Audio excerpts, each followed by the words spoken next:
Dit is de podcast van Omroep Friesland. Noordewien. Met Willem de Vries. Kom verder.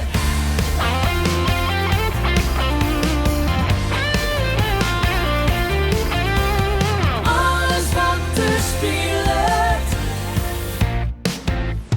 Omroep Friesland.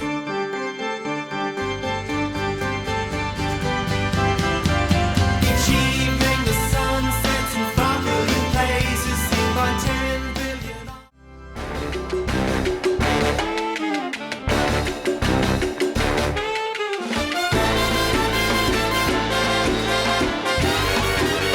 Dit is Noordewien. Goeie en welkom bij Noordewien. Joetweg vanuit het Omroep Friesland Café. Door we 4 keer in de week. Mijn meesken uit de culturele vrood. Tuurlijk gaat het ook vaak over muziek. Want uit die vrood kom ik zelf bij. En Joert, ik heb mijn hart op. Een man die het in ieder geval 4 fantastische, maar wat onbekendere platen voor u uitzocht had. Hij had een eigen label, is actief onder oren van Friesland Pop. Moest ik vooral zeggen dat het een gaasterlander in hart en ieren weer en is. Zit ik hem er even bij. We horen een cultureel ondernemer die ik wel intrigerend vind. En reden genoeg om hem uit te nodigen, Theo van der Veer. Dat is mijn inleiding een beetje. Welkom. Mooie inleiding, ja. Ja, ik kan nog langer, maar de rest mag we maar even bepraten. Nogmaals, mooiste best. Dankjewel. Hoe is dat je er bent. Best mooi. Ja, best. Ja, goed. Drok. Wie net? Daar is de drok mij. Ja, van alles eigenlijk. Friesland popdingetjes. De boekingjes die nog rondmaken moeten worden. En het label. We hebben nog een heel stuk dingen op stapels dingen. Ja, het voorwerken moet ook gebeuren. Een soort mailen. Dus ja. Drok genoeg. Drok nog, ja. Komt dat omdat de simmer correct voorbij is in de vakantieperiode? Of had het te krijgen met die, nou ja, toch een redelijk lange pandemieperiode dat er een product net koer? Ja, poeh. Alles bij elkaar, denk ik. Ja. Ik vind het lastig om derde vinger op te lezen. Dat. Ja. Maar de agenda is aardig vol. Ja, misschien neem ik de volle werk om, dat zo ik weet. Is het soms te druk? Soms wel, ja. En dat is de valkuil ik met dit werk. Want alles is leuk, hè? En dan is het... Ja, leuke mensen aan, dat kan ik lezen aan. Ja, leuke projecten natuurlijk. leuke mensen, ja, leuke projecten, ja. En Arcadia-project ben ik nou ook mee bezig. Of een project wat we voor Arcadia doen. Dat is Tietmachine. En daar heb ik wel druk mee. Ja. Moet ik straks alles van weten. Dat is een tijdje geleden het initiatief van die zelfnaam om een muzieklabel op te starten. Audiosport. Audiosport Records. Ja. Zeker. Waarom die titel eigenlijk? Het is een naam die ik ooit al eens bedacht heb. En toen was ik nou een beetje aan het bloggen. Toen weer dat heel hip, op muziek bloggen. En die titel wie er altijd, wist je wel. En dan... ik had altijd Audiosport Records. En ik had nooit dacht dat het ooit nog eens ergens fut zou komen. Ja, blogs zien altijd een beetje specifieke namen, wist je wel. En toen kwam het label in me op en ja, daar moest een naam bij. Heel lang ontdekt geweest, maar ik denk, waarom heet het niet gewoon Audiosport Records? Weer namen die ik zelf wel vaak gebruikte. Users names of zo, wist je wel. Dus het is een naam die al heel lang bij mij is. Wat is de inhoud vanaf voor die? Is het een sport om met audio bezig te wijzen? Ja, ik begin maar even. Nee, ik vond vooral die combinatie grappig. Audio en sport. Ik bedoel, het zijn dingen die niet heel erg dicht bij elkaar liggen. Of zo. Vaak net, nee. Dus dat vond ik gewoon grappig. En zij dat ooit een keer ontstaan. En daar ziet nooit een jippere betekenis achter, wist je wel? Gewoon mooi nou. Ja, kijk, wat als spinvis vind ik een grappige combinatie van woorden wat in je nijwoord maken. Dus nou, zij is Audiosport eigenlijk ontstaan. En ja, toen dacht ik op een gegeven moment, Audiosport is wel een naam die bij mij jet. Dus dan werd het Audiosport Records. Wat doet een label aan op 2022 in de tijd dat het al je via YouTube en clips gaat en audio streaming? Nou, ik doe natuurlijk voornamelijk fysieke dingen, vinyl en cassettes. Dus dat is meestal, die opnames is er vaak al. Hè? Ik werk met artiesten die al opnames hebben en dan zeg ik van nou, zou ik uitbrengen? Nou, dat is wel leuk. En dat is voornamelijk de distributie nog. En de promotie daaromheen een maatje. Dus dat is wat ik doe. Maar er is nog soms wat te winnen daarin. Is het vooral... Wat is het eigenlijk? Wat motiveert? Is het echt business? Of is het romantisch? Daar steeds ik behoort nog met cassettes. Ja. Feest waren? Of, Ja, of dat- stoel er ook nog een soort idealisten in die? Ja, alles eigenlijk. Of is dat zo? Ja, het is begonnen met een plaat waarvan ik dacht van... hey, die is nou net op vinyl, maar die zou ik best op vinyl hebben willen. Dus toen heb ik hem maar zelf weer gebracht. Kwaad door de bocht natuurlijk. Maar er is wel een stukje van...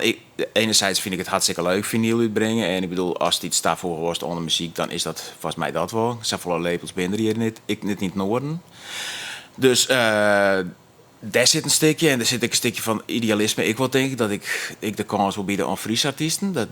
Die hebben mij ook wel een... ik ben net alleen nog een Fries label, maar ik vind dat wel Nee, heel... toch echt ik wel cassettes uitgebracht van Amerikanen. Ja, en platen ik wel. En dat is ook hartstikke leuk. En nou, stel dat staat onder, dan is het mooi dat de Friese acts daarop dat succes mooi leeft te kennen. En natuurlijk gewoon sowieso leuk om Friese dingen een kans te aan. Want ik wil je natuurlijk hartstikke soort mooie muziek maken. En dan zit dan net niet eens alles op mijn label. Dus, dus dat is, ja. Mooie muzieksprutsen trouwens, want we draaien aan het begin van het programma een van die fysiekjes, om het zo maar zo te drukken. De Chills. Ja, Nieuw-Zeelandse band. Ja, ik volg je zo heel lang eigenlijk. In die jaren 90 hebben ze 2 hele goede platen uitgebracht. En ja, op het Flying Nun label, dat was een label, waar eigenlijk seriensachtige muziek uitgebracht werd, wist je wel? Dat wat eigenlijk wel, hier ik wel gedijt. Ja, wiets, muziek, powerpop. Nou, ik vond het wel heel interessante muziek. De band en de Chills is gewoon een hele interessante band. Ik gewoon heel erg, het heel lang mooi. Het ietsje tussenuit wist, maar ja, ik vind ze wel, wel toonaangevend of zo, ik weet niet. Ja, past wel volgens mij wel een beetje in het rijtje. Beach Boys, Beatles, Big Star en dan de Chills, ja. En dit zit wel heel erg van die smaak? Ja, ik vind dit gewoon echt heavenly pophit. Dat vind ik gewoon echt een pophit. Ja, de titel van het nummer, hè? Ja, dat is de titel van het nummer. En ik vind dat echt een hit, pophit. Ja, het is gewoon perfecte pop, is toch? En het is, dat mooi. Als ik het draai, dan ben ik er wel blij van. Ja, want ik leesde, want mailde dus mij welke noemers ze draaien moest. Oh, dit is misschien wel echt het mooiste nummer ooit. Zo. Ja, ik weet niet dat is er weer, maar... Ik zat daar even naast je, maar wist heel erg... Ja, ik heb bij alles even indruk, ja, nee, precies. Alles heeft voor mij wel een bepaalde betekenis. Het is ook heel lastig om 4 nummers uit te zieken. Ja. Ik hier al even een voorselectie maken. Nou, daar staan 30 nummers op. En ik denk dat ik het even wat breder trekken. Nummers die ook een bepaalde betekenis voor mijzelf hebben. Dus de Chills is, dat is sowieso gewoon een fantastische band. Nou, Ja, leven van relatief onbekend. Ja. Ik zie je dat ze zo ongeveer 800 abonnees hebben op YouTube. Dat zei ik iets. Hè? Hoe mooi, maar ook hoe lief die band is. Ja. En dan maak je een oerstapje naar die oren. De Beatles. Ja, de Beatles. grootste. Ja, zeker, ja. Ja. Wel aardig, want ik zeg even op YouTube, de Beatles, 6,9 miljoen abonnees. Ja, ja. En het nummer wat we draaien, daar is een soort clipje voor maken. En dan zit er op 130 miljoen 400.000 views. Dus om even de grutheid in IJsland te horen. Ja, precies. Maar je was dus het day in de live ik heel erg enthousiast van. Ja, ik vind dat het mooiste nummer ooit maken. Ja, Dit is hem. Ja, dit is hem, ja. Dat is Day in the Life. Ja. Dat is, dat niet op nummer 1 zit in de top 2000, dat vind ik nog steeds onbegrijpelijk. Dus, nou ja, dat is dan zo. Ja, maar gewoon omdat het mooi is? Of zit er ook nog verder een verhaal? Ja, ik vind het gewoon een prachtig nummer, heel episch. En ik vind het gewoon, er zit ook een beetje de mystiek omheen. Hè? Dat kind again over Paul McCartney, die dan verongelukt is. Dus dat, gewoon, het is mystiek en ik moet dat ik niet de hele tijd draaien, wist je wel. Dus. Mijn gast van Joert, Theo van der Veer. Ik neem hem maar even op labelbaas. Maar heb ik een agency. We worden door een beetje management van muziekgroepen. Hij werkt de voor Friesland Pop, maar is bijvoorbeeld, ik ben bij Arcadia dwaande, mijn prachtig project. Ik heb er straks nog even nog aan. Beatles man, dus. Nou, niet per se een Beatles man. Sgt. Pepper heb ik wel in meer kosten in natuurlijk. En daar moeten nog wel eens wat meer platen bij. Puur ook omdat het een klassieker is? Ja, dat ik wel een beetje, ja. Als ik kies tussen de Rolling Stones en de Beatles, wat vroeger dan de Oasis en Blur van die tijd waren. Ja, dan ben ik wel de Beatles, ja. Toch wel, hè? Ja. En natuurlijk, die documentaire die op Disney sting. Die vind ik fantastisch. Hij is die in één keer zien trouwens. Hij is ongelooflijk. Zij zo'n oor of zo? Ja, die is wel vrij lang. Nee, ik heb hem voor mij een paar keer jongen. Maar, Ja, correct. maar niet maar weekend ertussen. Dat- Nee, nou, ik heb liefhebbers die zeiden echt van ik ga hem die vrij nemen. Ja, En dan ja. een vrouw en band, huppa, wegwezen. Ja. En dan ga je op een bank zitten. Want het is een soort. Het is haast een soort dagreport van die man in de studio, hè? Net. Ja, ik vind het gewoon ik wel belangrijk of zo. Dat soort dingen ik just of zo. Ik weet niet. Ik vind het wel belangrijk voor mijzelf. Dat daar een beetje een inkijk in te krijgen. Van wat speelt er. En ja, Beatles grootste band ooit? ja, dat is altijd zoiets. Maar ik denk het wel. Ja, ik vind het prima. Is dat de nuchtergaarste lander in de omdat Ik voel het niet heel moeilijk hoe het was. En dat Noora dat niet vindt, nou ja, dan is dat ik prima, wist hoor. Dus, maar ik vind, ja, het is in proportie is het wel een hele grote. Ik bedoel, het is een band die altijd nog heel vaak al refereerd wordt. Dus dat, ja. wel relevant. Ja, en totdat ze natuurlijk in die 71 begin 70 stap binnen, dat maakt het natuurlijk ook mythischer. Hè? Ik bedoel, dat de Rolling Stones nog steeds een bekend binnen, dat is natuurlijk hartstikke mooi. En dat is natuurlijk ook een mythische band. Maar ja, dat de Beatles. Met weer een relatieve kwarte titel. Ja, precies. En dat ze dan zoveel achterleden litten, ja, dat het iets magisch of zo, ik weet niet.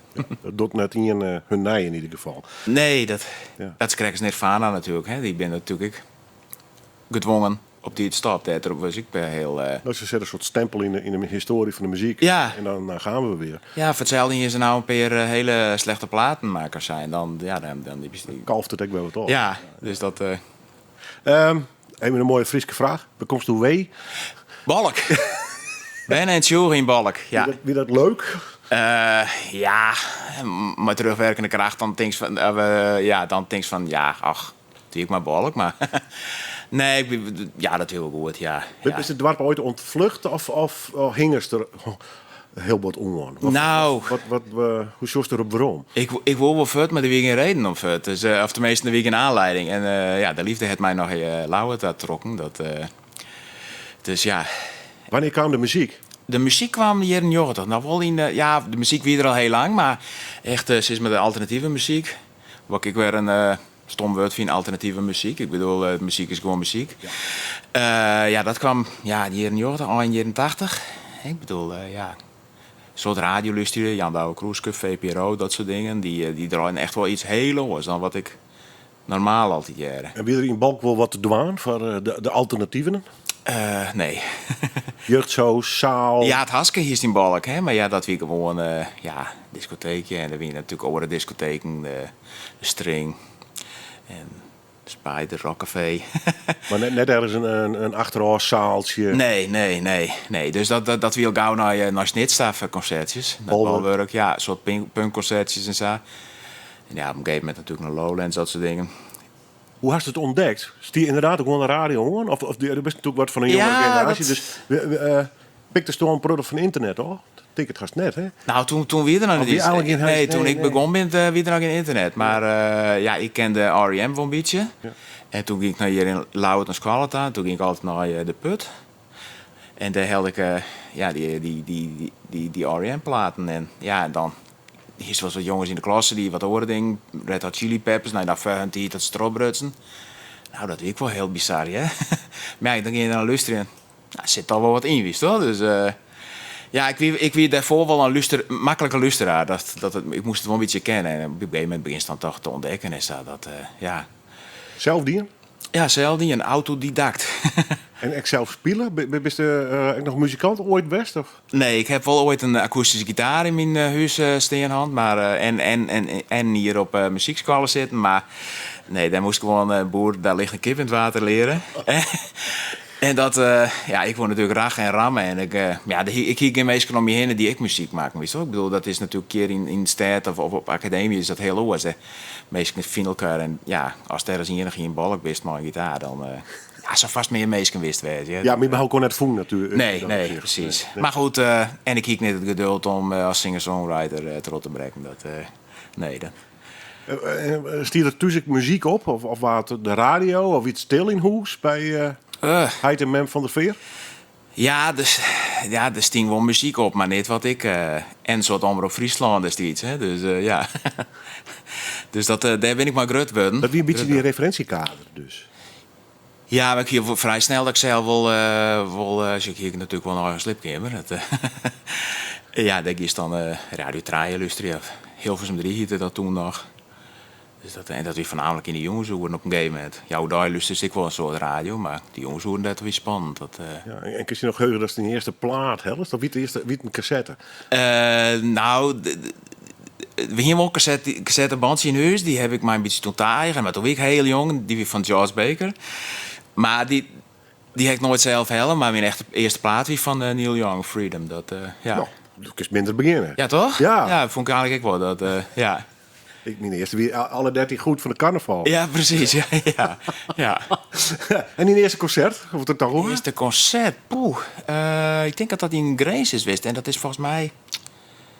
Ja, Low West of Motorpsycho. En toen was je nog heel jong? Nou, toen ging ik al naar de middelbare school. Mijn neef die studeerde in Grace en die ging geregeld heen. Maar hem hiek ik wel die passie van muziek. Wij ontdekten op een gegeven moment dat we dezelfde muzieksmaak hadden.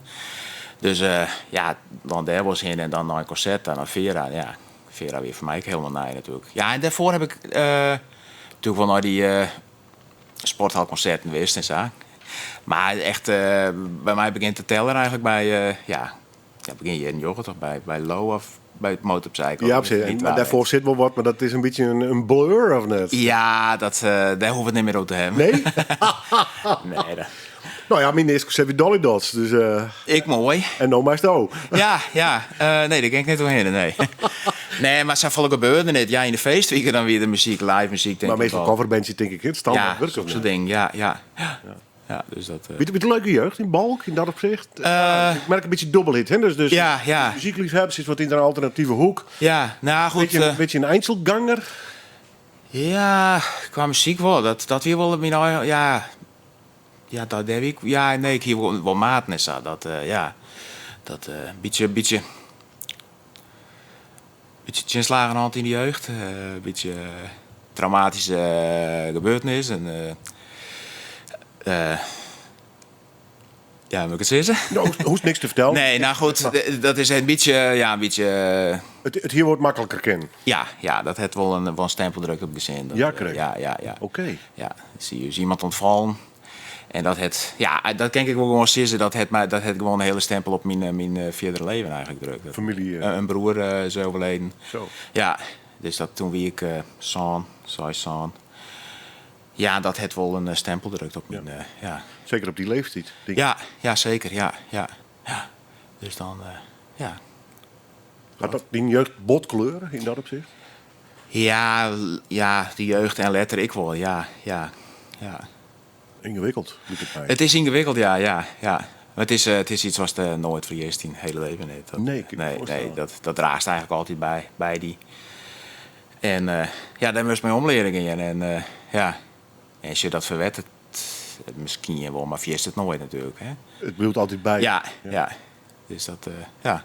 Hoe heette die broer? Ik hoef net alles te weten. Nee, maar, mijn broer heette Erik. Erik. Ja, en mijn zoon heet ik Erik. Dat is ik... Echt verneemd? Ja, dat wie ik heel bewust. Ik kijk altijd zoiets van, nou, mocht ik in staat wezen mij voor te planten, dan moet het... en het wordt een jonkje, dan moet het een Erik worden. Mits mijn partner daar dan ik maar stemt. En die stemde er maar in. Die snapte dat. Ja, en dat is mij heel dierbaar. Ja, dat zijn heftige momenten in. Ja. En zo'n hier. Poeh. Ja, zeker, ja. Dat is nooit leuk. Nee. Komt nooit uit. Never. Nee. Maar dat is echt zo'n moeilijke tijd. Hè? Want hier is een soort vriendschap met die broer. Ja, hij wie natuurlijk wel ouder als ik weer. Hij wie tredje en ik wie zoon. Ja, was samen altijd maar de Lego, wist toch? Ja. En echte broertjes. Dus Ja. knokken en ruzie. Nee, wij wie van mij net van het knokken. Nee. Ik heb nog 12 andere zussen en daar heb ik van mij wel maar vochten. Maar dat wie letter, denk ik. Misschien omdat ik frustreerd wie of zo. Ja.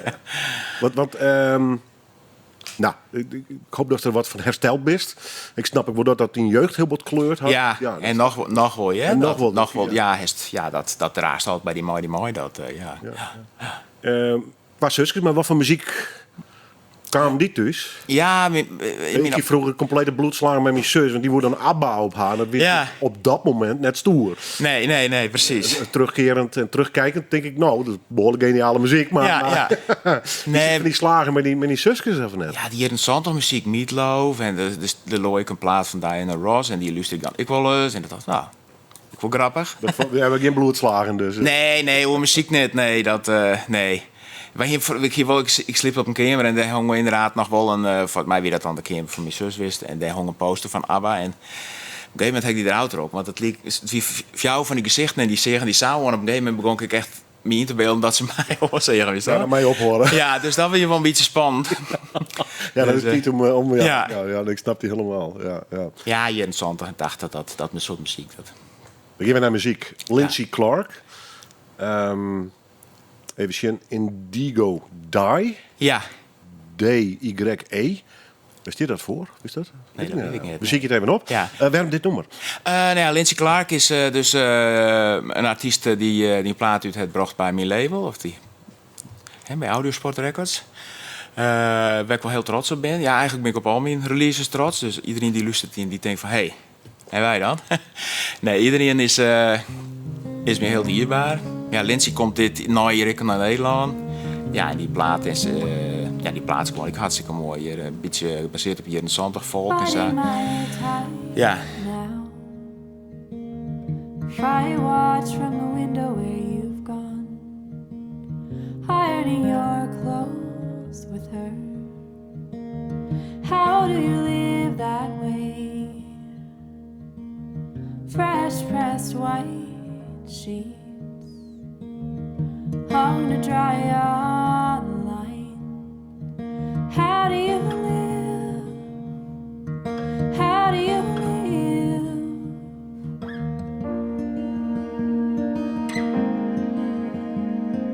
Indigo dye, sun shining through the blue. And I left the room when I left you.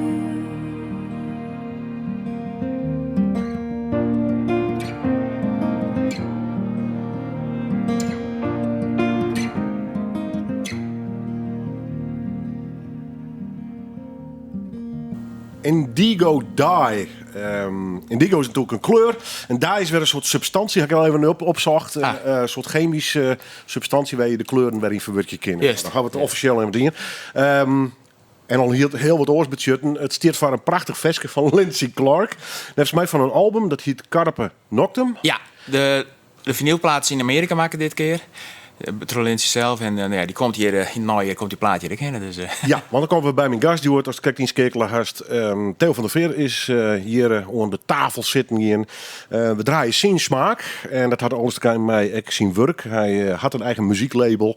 En ja, zo'n Lindsay Clark. Waar komt die in? Ja, is dit via internet al jaren? Hoe nou, doe je dat? via kwam de labelbaas van haar vorige plaat bij mij. Die stuurde mij promo of zo. En op een of andere manier ben wij in gesprek raken. En toen wist hij dat ik een boekingskantoor hier. En toen zei hij, nou, Lindsay komt naar Europa. Ik heb wat rijden hier in. Is dat wat voor die? En toen had Lindsay contact met mij opgenomen. Ja, toen zou ze naar Europa komen. En toen kwam de corona. Dus, Waar wennen ze? Portland, Oregon, ja. Ja. Ja goed, internet kun je makkelijk Ja, communiceren. Alle precies. Ja, ben mij eigenlijk dagelijks aan het mailen. Want er komt nou een tour aan. Terug Europa. Hast je dat regelen? Dat we samen. Zij had nog heel veel contact, omdat ze hier jij er is wist voordat ik in beeld kwam. Maar dit doen we samen, ja. Is dit omdat een plaat juist is te gek vindt? Of zit je nog wel een zakelijke oorwaging bij? Maar is je wat verdijk de hele in business opzicht? Nou, als je er met altijd wel een beetje een zakelijke... Ik moet altijd wel een beetje mijn zakelijke area luisteren. Maar in het begin is het toch wel van... Goh, pak deze plaat mij. Ja. Te mooi om listen te letten. Ja. En dat is weer een valkuil. Hè? Want dan was het in feite alles wel uitbrengen. Maar je had ook niet van dit verkeerd maar in je plaat. Ik vind het te gek, maar het verkeerd maar in je plaat. ja, dan begin ik er eigenlijk wel. Dan heeft het niet zoveel zin. Dus, Nee, er wordt wel een bepaalde lijn zeg maar, daarin ontwikkelen. Dat... ja. Als je op een gegeven moment ziet maar zo'n label, ik een beetje in op een kruispunt van bloed het hobby. Verkepen ze er maar een paar van of ja, pak ze toch wat zakelijker om. En ja, dat kruispunt ben ik nou voorbij en begin nou toch wat zakelijker. Dus, Wat zou Lindsay Clark, als dat even als voorbeeld nemen, dat begint aan in de Lietse zaaltjes hier. ja, dat is wel... Waar gaat zij spelen bijvoorbeeld? Ze speelt bijvoorbeeld in de Kas in Hippolytushoef van Dina. Daar ben ik nog kaarten van, 8 oktober. Dina Poppa? Ja. Ja, de Friese artiesten die het bij er... Zwolle wennen. Ze zijn nou in Hippolytushoef, daar heeft ze een Lietse podiumke. Nou, daar speelt Lindsay en we zijn nog maar wat orenpodia bezig, Lietse podia. Ja, het ben wel de Lietse podia. Ze doet in de tussentijd nog wel twee voorprogramma's van Alila Diane. Die is op zich hier wel bekend. Dat is een vriendin van haar.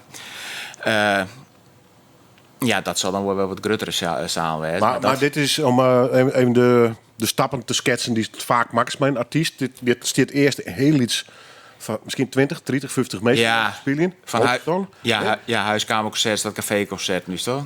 En gaat daar dan een soort visie achter van nou, de volgende keer doen we het iets groter, dan weer groter en groter? Had het in een holle of hoe werkt dat bij een labelbaas zien en Ja, in principe hoor ik mij niet zo volle bezig met de boekingen en zo als labelbaas. Maar vanuit mijn agency natuurlijk wel. Dan moest wel iets beginnen. En ja, dat ben wel de stappen. Maar ja, afwachten dus. ja, dat vooral, ja. En in dit geval, weet ik niet. En altijd weer naar je plaat komt en altijd ik die dan weer uitbreng. En dus...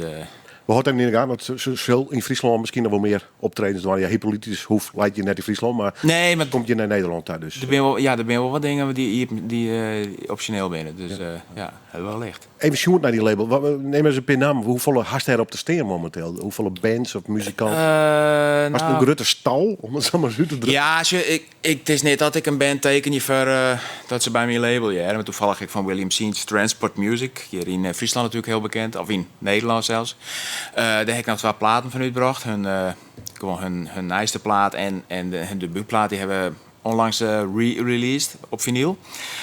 Ja, stuk of 10 acts of zo. Platen uitgebracht. Voornamelijk Fries. Mix. Begon met Sungaze, een Amerikaanse band. Een hele toffe plaat. En ik breng gewoon wat singeltjes uit en soms digitaal. Dat is Moonloops bijvoorbeeld. Ja, even nu te lezen is Sarah Dekker. Jonge dame van origine uit Grijnsland. Maar had zich gevestigd hier in Friesland in Verbond bij de Popacademie. Tijdelijk iets, ik ben verhuizing begreep ik nou, want hij had een stage in een hier studio ergens in den landen. Ja. Maar we gaan haar een beetje annexeerd. Dat is een precies. Ja. Nou, de meesten even het verhaal. Precies, ja. En daar heb ik nou wat singeltjes van uitgebracht. En oude Ronde Vreed, dus ik een singeltje uitgebracht. En ja, cassette van haar uitgebracht. En ja, meerdere Lia Rai, voor hier popronde artiest, Noord-Holland. Hele toffe EP uitgebracht. Het hier toen ik nog speelde met het Straatfestival. Ja, dat is een mix eigenlijk. En er komt een hele vette stonerplaat aan. Mag ik alvast verklappen. Dus ja. Van alles. Ja, van alles. En heel breed dus. Het is heel breed, maar het zit wel, de essentie is wel de gitaarmuziek. En dat gaat een beetje van dreampop. Nee, shoegaze, nee. Ja, Moon is dan de plaat die binnenkort uitkomt. Die stoner band uit Grace. Ja, dat. Dus allemaal wel een beetje een link, mooi ik hoor. En er zitten nog een paar mooie platen in het vat. Ik ben heel benieuwd. Heel benieuwd. Straks praten we verder met Theo van der Veert. Joep, mijn gast dus in deze 1 op 1. Al jaren zijn, hij is mijn heel pro ding tegelijk bezig. Dus de zilver straks een grif. Nou wordt die op ingaan. Eerst maar even naar muziekweb. Arca. Ja, dat is een artiest van dit moment. Heel spannend, heel interessant en heel vernijend. Producer uit Venezuela van oorsprong. We zijn het nou in Spanje. Zij heeft platen uitgebracht met Kanye West, Björk en zelf ik. Hele toffe dingen maken. Producer en ja, ik vind het gewoon heel vet, heel vernijend en heel spannend.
Arca. En het nummer heet Calor.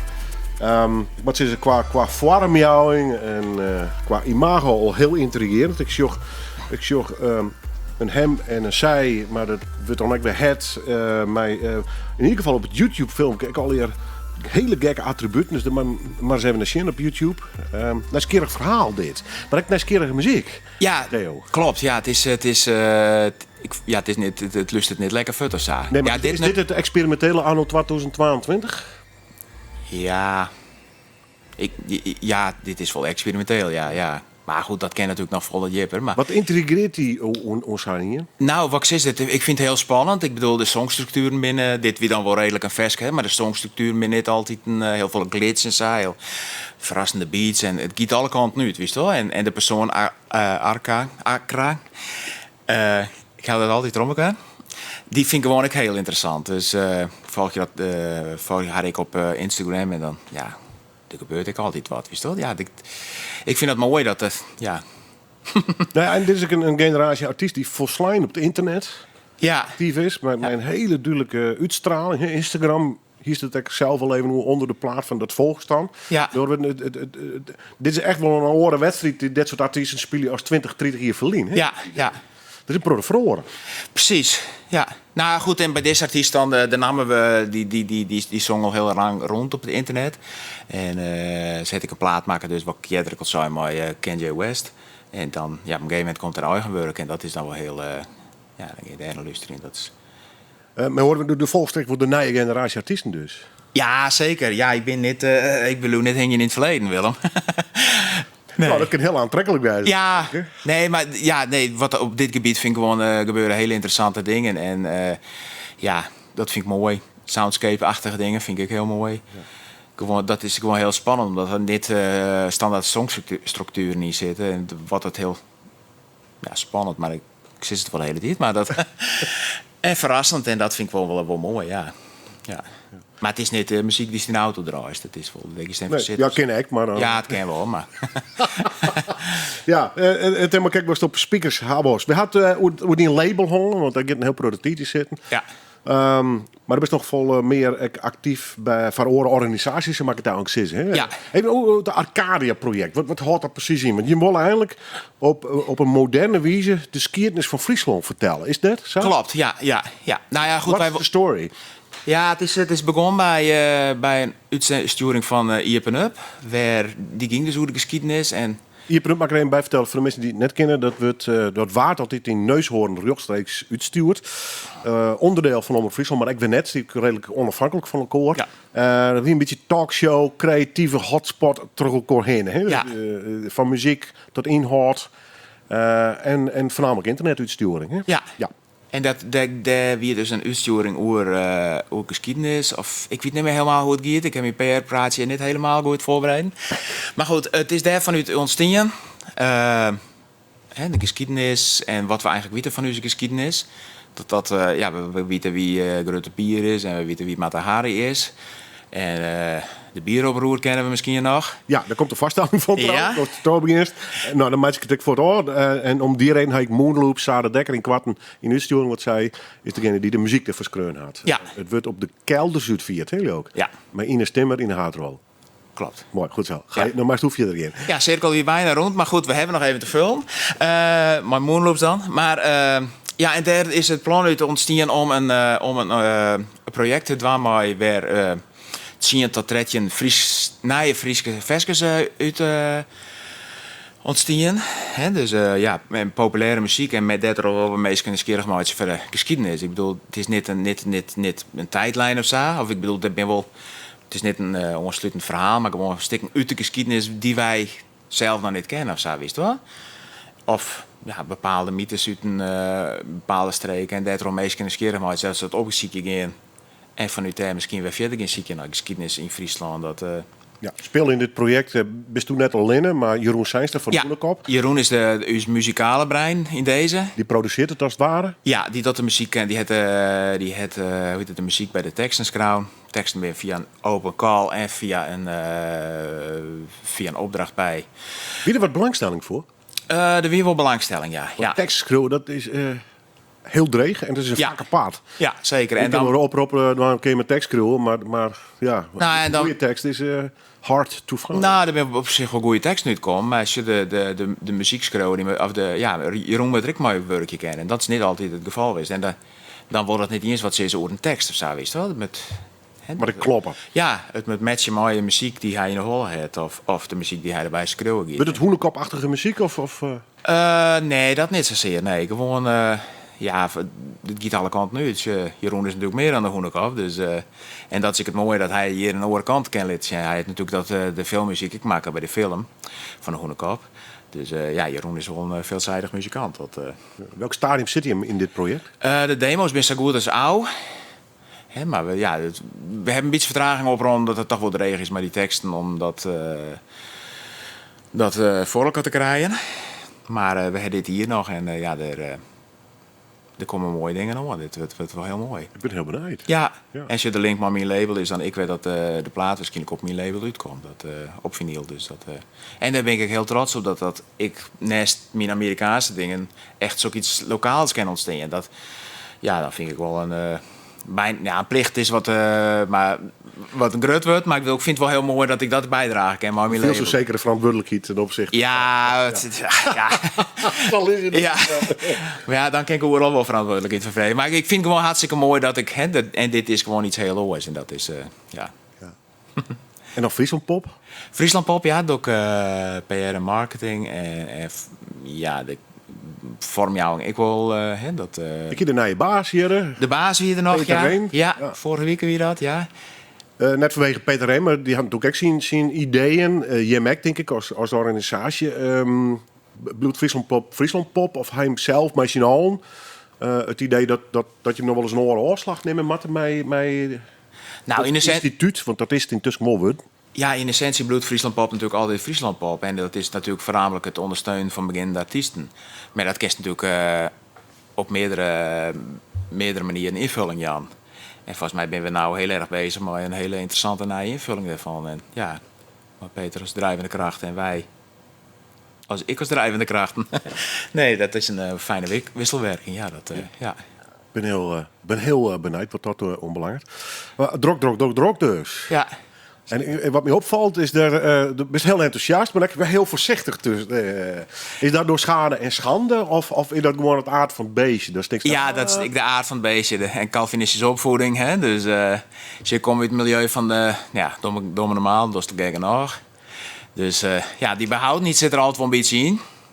Maar die projecten die ik nou met mijn label en mijn boekingsagency, daar ben ik gewoon echt in de diepe doken. En ik denk, dan onderwijs leer ik wel dingen en daar ren ik wat zien dingen op. Vroeger was ik heel erg berekenend van, kent u het, kent niet u het. Maar ja, volgens mij kan ik me al hier een beetje als zelfstandige bedruppen. Dus dat is super fijn. Wat is het truc om het een beetje vol te houden met een relatief lieds label? Ik moet erin Mag het heel streng wezen? ik moet erin strenger worden, denk ik. Leerpunt. Ja, zeker. Ja. Nee, wat ik zeg, Henk, bedoel ik zo alles wel uitbrengen willen, maar daar heb ik wel een het kost ik geld natuurlijk. Hè? Dus, en dat moet ik weer binnenkomen. Dus daar moet altijd wel een afweging maken worden. En de truc, als het label is dan niet mijn hoofdinkomsten. Ik bedoel, dat ben mijn projecten eigenlijk. Dus, maar als je het zo wel mooi wijst dat zijn label echt op een gegeven moment echt wel een goede deel van de inkomsten zou dekken. En dat al hier in een provincie, kenmerk wordt toch eigenlijk in een stad, Leeuwarden, Ja, en een hele grote platteland. ja. Hoe is dat nou qua popmuziek? Binnen de brandhaartjes van nieuwe talenten, moet dat nou enorm stimuleerd worden? Of is het door de pandemie kapot gingen in die hele muziekcultuur? Wat is een gevoel? Dat is... er is natuurlijk sowieso wel het nodige kapot gaan. Is er een protte te reanimeren in dat opzicht? Qua zaal, qua bands? Ja, dat denk ik wel. Maar goed, snap ik dat de podia vol moeten. Dus die beginnen niet gauw maar spannende programmering. Dat is ik een goede rug. Maar dat is wel eens jammer voor lokale dingen. Maar ik weet wel dat er wel... bij Neushoorn is er nou het café, wat hartstikke leuk is. Nou ja, en je bent bij Phoenix begonnen. Met Phoenix ben we begonnen. En ik weet dat Iduna... Maar is dus een festival voor Frieske acts. Ja. En dat weer de eerste editie Heimhoorn in Tusken. Ja, dat weer eigenlijk het logische vervolg op het Fries Festival. Wat net meer is. Wat niet meer is. En dat weer volgens mij best wel een succes. En goede opkomst. En dat is er toch veel orkest eigenlijk maar Friese acts. Ik bedoel, er is gewoon heel soort kwaliteit hier. Dus dat... en daar komt ik wel volk op houden. Ik denk dat misschien dat ik wel mist heb. Buiten de grote festivals om, wist wel. En het is gewoon heel laagdrempelig. Maar daar staat toch gewoon... Maar dat wel niet is dat het niet laagdrempelige muziek is. En dat hebben we nou onlangs met het Startfestival. Dat is ik louter Friese dingen. Ja, de opkomst is gewoon erg goed. En ik denk wel dat er wel... er is wel een markt voor. Ik persoonlijk zoek het dan niet graag als marktje. Maar ik bedoel, er is wel publiek voor, laat ik het zo zeggen. En ik weet dat de orenpodia hier in Friesland... Ik wil bezig ben met dingen opstarten voor lokale dingen. Wat jou de burger wel weer moert. Ja. Dus ik bedoel, het is altijd lastig om hier... Ik bedoel, het is altijd lastig om... Wat leeft hier, wist je wel? Dus, maar als het just van... Goh, maar die... hip-hop begint hier eigenlijk wel te rinnen. Dat hebben we bij het Startfestival, bij Phoenix. Nou, dat weer succes. En gewoon, en gewoon hele leuke, talentvolle bands die toch ik wel publiek trekken. Ja. We konden nog 2 platen draaien. Toen had je een listje van 6 iets in. Maar we draaien meestal 5. Net dat ik daar vast op zit. Maar Sjontek Tietek. Maar we helaas denk ik Miles Davis. Maar een van de mooiste noemen ze ooit. Hè? Ja. Hast me aan die kant. So what? Maar we skippen. Maar ja, dat wordt ik... dat zie je, 12 minuten. Ja, precies. Miles Davis. Want ik wil toch even benemen. Dan begin ik het koor. Voordat we de laatste plaat draaien beginnen. Is dat ultieme muziek? Ja, niet per se Miles Davis, maar ik bedoel, ik ben een beetje ooit in de jazz rolt, omdat ik dat hele fijne muziek vind onder de randen van de dag is dat. Jongens de licht nu en dan een kerstkoorn en dan een goede glas wien en dan over de steeds in. Daar een beetje over denken. Dat doe ik niet altijd. En eigenlijk moet ik zeggen dat het wat te lang geleden is. Dus dat reminder to myself. Het betekent om weer te onthaasten. Ja. En dan ik even... nog maar krijg voorbij. En dan, even in mijn luie stoel zitten en dan Miles Davis opzetten. En ik echt van vinyl draaien. En Miles Davis, John Coltrane. Ik bedoel, ik nog ziek in niet. Hè? Dus maar het is gewoon... Ja, dat is wel fijne muziek. Ja, En Snow in the Morning of... Ja, heerlijk. Oh ja. Zet de hele plaat maar eens op zoek. Als je de plaat net kent, Kind of Blue. Want ik vind die misschien wel het beste album eer. Maar goed, dat is echt wel persoonlijk. Maar ongelooflijk. We gaan naar de laatste plaat. Geen Miles Davis, maar wel Daniel... Bloomberg. Ja. Met nummer Minus, ja. Vertel het verhaal maar. Ja, dat is afkomstig van de plaat die ik Minus ziet. En die is 4 geleden of zo uitgekomen. Toen draaide ik die plaat een soort... En toen ben ik nog voor een vakantie naar Hamburg geweest. En Hamburg weer een beetje de uitstuter van mijn mindere tijd. Burn-out hand. En eigenlijk weer het begin van alles opzetten. Het label, plaatlabel. Ja, plaatlabel kwam wat later, maar dit weer het begin van... je tijd eigenlijk. Ja, en Hamburg is voor mij daar toch altijd een hele dierbare stad blauw. Deze plaat draaide ik een heel soort... De Beatles ben begonnen in Hamburg. Nou, dat lijkt mij mooi. Hamburg is voor mij een mooie stad. Succes. Dankjewel. En bedankt dat je er wierst. Bedankt dat ik er wezen mocht.